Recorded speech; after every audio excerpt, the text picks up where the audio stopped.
常高兴啊！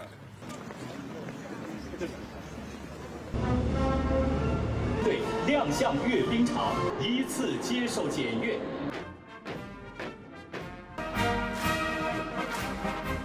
ক্যালেন্ডারের তারিখটা আজ বিশ্ব দরবারে ঐতিহাসিক একটি দিন। চীন দ্বিতীয় বিশ্বযুদ্ধে জাপানের বিরুদ্ধে বিজয়ের ৮০ বছর পূর্তি পালন করছে। এই উপলক্ষে বেইজিংয়ে অনুষ্ঠিত হয়েছে বিশাল সামরিক কুচকাওয়াজ, যেখানে চীনের আধুনিক সামরিক শক্তি এবং ঐতিহাসিক গৌরব প্রদর্শিত হয়েছে, যার মধ্য দিয়ে চীন প্রমাণ দিয়েছে এত বছরে নিজেদের সাফল্যের।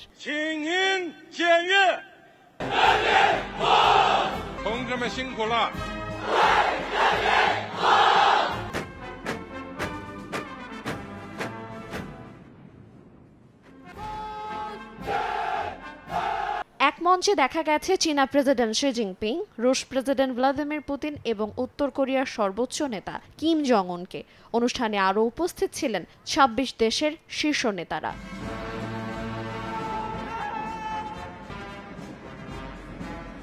জয়ের ৮০ বছর পূর্তি উপলক্ষে আয়োজিত মনোমুগ্ধকর সামরিক কুচকাওয়াজের মধ্য দিয়ে দিনটি উদযাপন শুধু অতীতকে স্মরণ করা কিংবা উল্লাসের জানান দেয়নি, বরং চীনা প্রশাসনের আধিপত্য, অত্যাধুনিক প্রযুক্তির সমরাস্ত্রের প্রদর্শন, সামরিক অবস্থান এবং চীনের অপ্রতিরোধ্য প্রভাব সম্পর্কে বিশ্বমঞ্চ, বিশেষ করে পশ্চিমা বিশ্বের প্রতি বার্তা ছিল।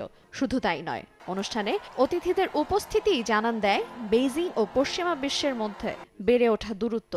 এমনকি সেখানে যুক্তরাষ্ট্র সহ প্রধান পশ্চিমা গণতান্ত্রিক দেশগুলোর উচ্চ পর্যায়ের কোনো প্রতিনিধি উপস্থিত ছিলেন না। এ সময় জাতির উদ্দেশ্যে ভাষণ দেন চীনের প্রেসিডেন্ট শি জিনপিং।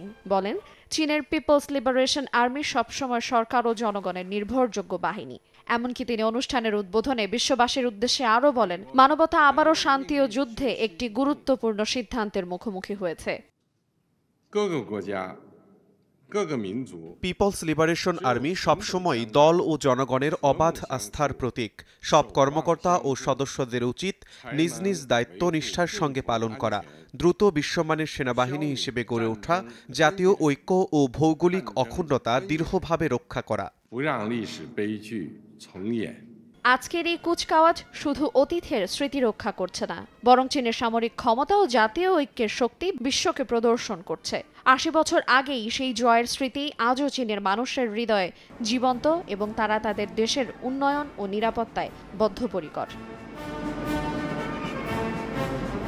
আইরিন আয়াত, সময় সংবাদ।